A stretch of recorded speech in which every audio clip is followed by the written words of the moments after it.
Hello, it's Nikki and welcome back to this series. I am doing a 5-parter today, which encompasses all 5 areas of your personal brand plan. If you want to find out more about how we can work together for 100 days, I would love to help and support you. Today is stage 1, part 1, and it's all about planning. Now you will see from the title, I want to give you a reframe today. And this reframe has helped my clients so much because it allows them to create from a place of purpose, of certainty, and also leaning on the momentum that has previously worked for them. So what I want to share with you is this idea that you are halfway there of wherever it is that you want to get to. And in each of the videos this week, we will be focusing on one area.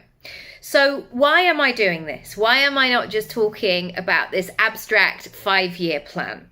Firstly, because 5 years feels so far away.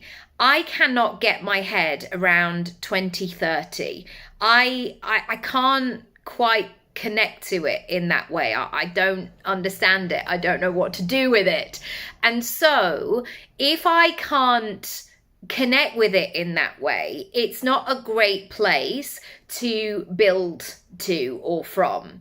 And for me, I like a timeline. I'm a very visual person, and I like to have be in an engagement with it, in a conversation with it. The second thing is, when we say things are on our bucket list or they're a 5-year plan, I think that they're really floaty often. And people will say it because it sounds quite impressive to have a 5-year plan. But often there isn't that substance to it. There isn't that daily action. There isn't that strategy. There isn't a sense of who you might need to become in order to make that a reality. Now, there are some people who say at 40, say my bucket list is to do a bungee jump. Well, that person who they are at 40 may not even go to the end of the road, or be somebody who's like, I hate exercise. And often with that bungee jump, it's like, well, you have to be in a good bill of health before you can do the bungee jump. So what makes you think just putting it on a bucket list and saying, oh, I'll do that when I'm 70 and not do anything in between, what's to say that you are actually going to be ready for that thing? So therefore, it's just a floating idea. It's just a dream. We have to marry that with action. I also want to help you to lean on the momentum. Sometimes when we say, right, I'm starting my 5-year plan, we feel like we are starting from scratch. And when we're starting from scratch, it can feel really demotivating really quickly. There's that worry within us, like, is this going to take ages before I even see a little sign that this thing is on its way? And so if we think, okay, for the last 2.5 years, we've been building and moving and learning and undoing and experimenting and failing and succeeding, that is quite a lot of us, a lot of momentum to propel us into the final thing. And it's always that moment with the marathon. I've watched the London Marathon for many years now. And for lots of people, when they reach that halfway point, which I think is just like going over Tower Bridge, that feels going from South London to North London, it's like, whoa, I did that. I've got it under my belt. It's amazing how that momentum can carry us. Finally, it's also going to help you use that data and make the changes. So you're not building on floaty foundations. You're really tuning in with the reality and not just hoping and wishing. Again, that when people start something new, they forget that they have so many different pieces already that can support them into this next chapter. And the only thing that you need to work out is how you work out best.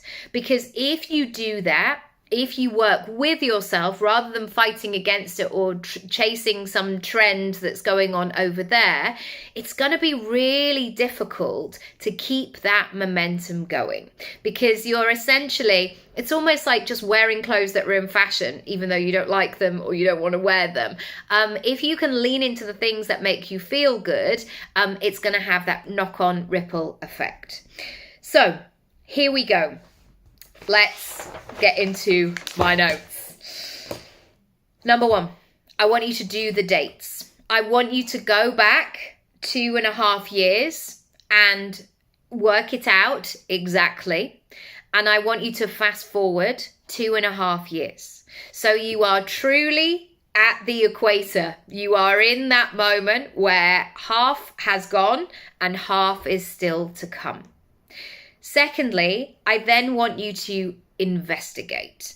Now, investigating going forward is actually kind of visioning and planning and thinking and creating a wish list or a to-do list. But what we can do is really investigate what has been going on. So you might want to grab a piece of paper and do a big circle and put it into segments. And this is called the Wheel of Life in coaching. And you might want to look at health and well-being, for example, business and career success. You might want to look at money and finances. You might want to look at friends and family. You might want to look at health and well-being. Have I said that? Yes. You might want to look at adventure and travel, like all of these different pieces of the pie. And I want you to really investigate what has been happening and do an audit. Go through your calendar, see how you've been spending your time, look at the emails that you've had, pull out bank statements, really investigate what has been happening. So often I think we're just blindly going through life or hoping that tomorrow will be better. But there's so much evidence within each of us that we can use to move forward. Number 3. I want you to think about what is next. So in your head, you might go, this feels like a 5-year plan. I don't know if I could do the same thing in half the time. In 2.5 years, could I really do that? Firstly, I want you to be open to that possibility and really consider where next. What is your ideal version? What's going to make you feel really good? And often when we think about goal setting, we think about the external things or the big pieces of news, like I want to buy a bigger house, or I want to get a book deal, or I want to turn over a certain amount of money in my business. And those big things are great. But I tell you what, yesterday evening, I made a roast dinner for my family and we sat around and we had a very chilled, cozy Sunday night and we ate it and everybody ate it. It's one of those things that everybody will eat. And when your whole family eat your food with no fuss, it's an absolute joy. On Saturday, we spent about 4 hours in the garden as a family. We were doing jobs, sorting things out. It's a totally different space. And those sorts of things, to be able to have that time.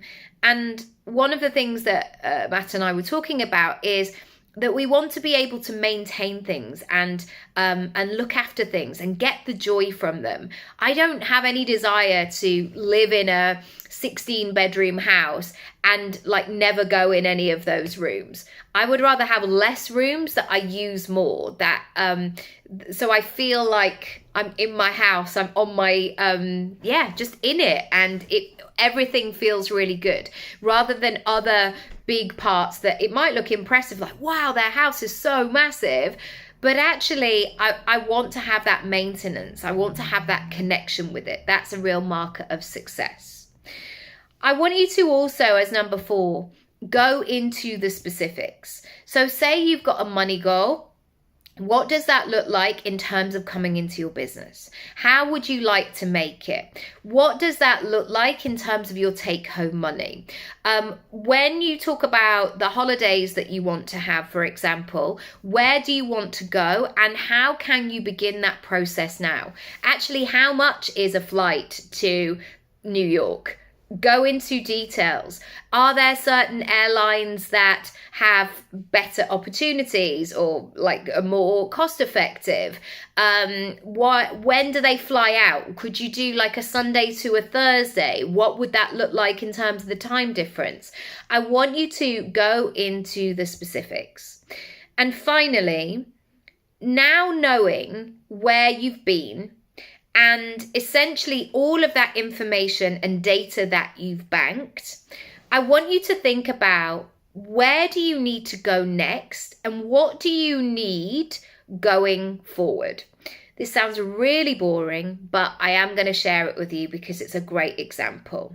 When I have made moves with, if you've had a child, that first time where you think, I'm going to leave the house with this child on my own.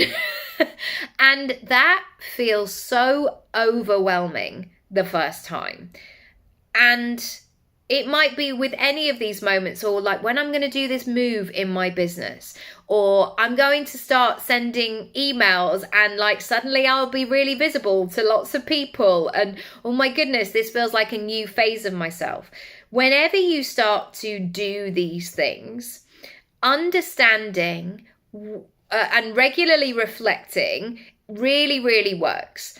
So the first time, or like going back to the baby analogy, I just came to the conclusion that I would always have a spare top in the change bag for me, because my baby would have everything that they needed, several outfits, all these things, muslins, whatever. And yet, if the baby puked on me, or if I spilt milk on or whatever it might be, I was the one going, okay, so that muslin is great, but I think my halter neck days are gone where I'm just like putting a piece of fabric around myself. So those sorts of things where it's like, oh, I've just always got that in my bag. I want you to understand where you're going next and what you're going to need in order to make this happen. And I really noticed that in September of this year. My kids were older. I really felt, especially with my son, I was going into the next chapter of parenthood. And so therefore, what needed to shift? Therefore, what did he need from me? Therefore, what did I need to make myself more available for? And we know this phrase of what's got you here won't necessarily get you there. It's not just a phrase to say. It is something to actively participate in. So how has that landed today? I would love to know. I would love to find out more. And I'll see you tomorrow for day 2. If you are ready to make some mega moves, if you want to speed up this timeline, the clicks are coming out from 5 years to 2.5 years. Let's go. Let's work together for 100 days inside your personal brand plan. I can help and support you every step of the way. Lots of love, and I'll see you tomorrow. Bye.